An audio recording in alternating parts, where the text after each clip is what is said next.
क्या कोई कंपनी एक देश से भी ज्यादा ताकतवर हो सकती है? चलिए, आज एक ऐसी ही कंपनी की कहानी जानते हैं जो सिर्फ एक बिजनेस नहीं बल्कि एक ग्लोबल सुपर पावर थी। जरा इस बात पर गौर कीजिए। साल था 1669 और एक अकेली कंपनी जिसके पास 50,000 कर्मचारी थे। सिर्फ इतना ही नहीं, 10,000 सैनिकों की अपनी प्राइवेट आर्मी और हाँ, जंगी जहाज़ों का एक पूरा का पूरा बेड़ा। ये आंकड़े उस जमाने के कई मुल्कों से भी कहीं ज्यादा थे। लेकिन सबसे चौंकाने वाली बात पता है क्या है? ये कोई देश नहीं था, ये एक कॉरपोरेशन था। जी हां, एक कंपनी।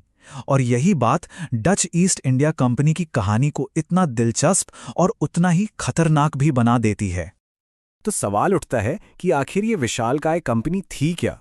इसका नाम था वेरेनिगेडे ऊस्ट इंडिशा कंपनी, या शॉर्ट में कहें तो वीओसी।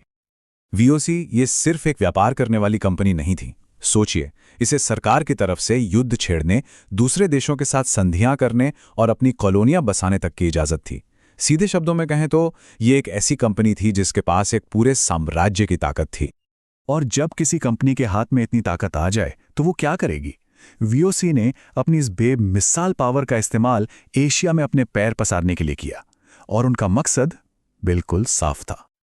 उनका सीधा सीधा मिशन था उस वक्त की ताकतों को, यानी पुर्तगालियों को हटाकर पूरब के साथ होने वाले मुनाफे वाले व्यापार के रास्तों पर पूरी तरह से हावी हो जाना।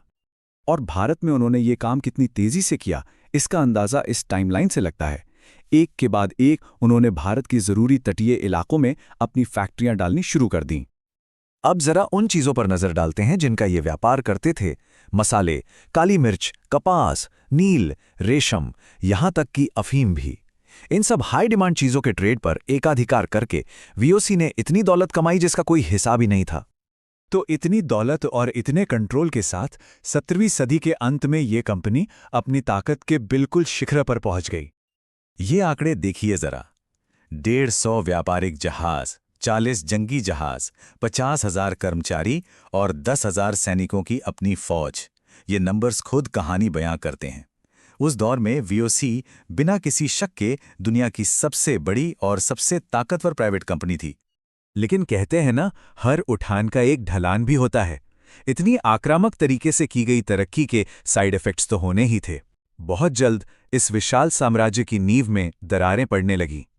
और भारत में एक बहुत बड़ा टर्निंग पॉइंट आया 1741 में, कोलाछल की लड़ाई में।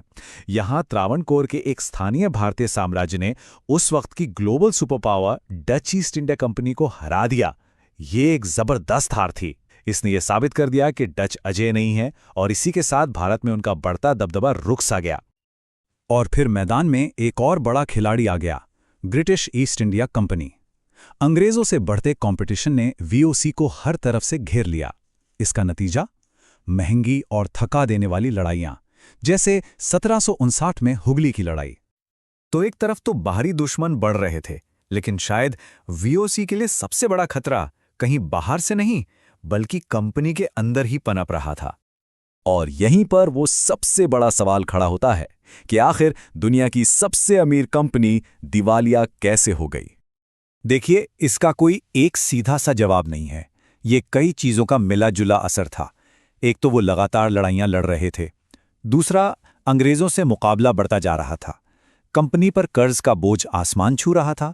और सबसे बड़ी बात, कंपनी के अंदर भ्रष्टाचार अपनी जड़ें जमा चुका था।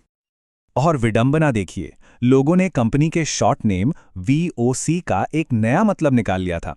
वे कहने लगे वेरगन ऑन्डर करप्शन, जिसका मतलब है भ्रष्टाचार की वजह से तबाह। ये 3 शब्द कंपनी के पतन की पूरी कहानी कह देते थे।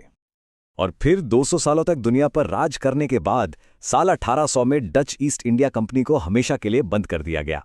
ये दुनिया की पहली और शायद सबसे ताकतवर मल्टीनेशनल कंपनी के युग का अंत था।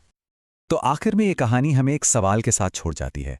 क्या एक ऐसी कंपनी जो इतनी ताकतवर हो गई कि उसे कंट्रोल करना ही मुश्किल हो गया, और जो आखिर में अपने ही करप्शन के बोझ तले दब गई, क्या उसकी कहानी में आज हमारे लिए भी कोई चेतावनी छिपी है?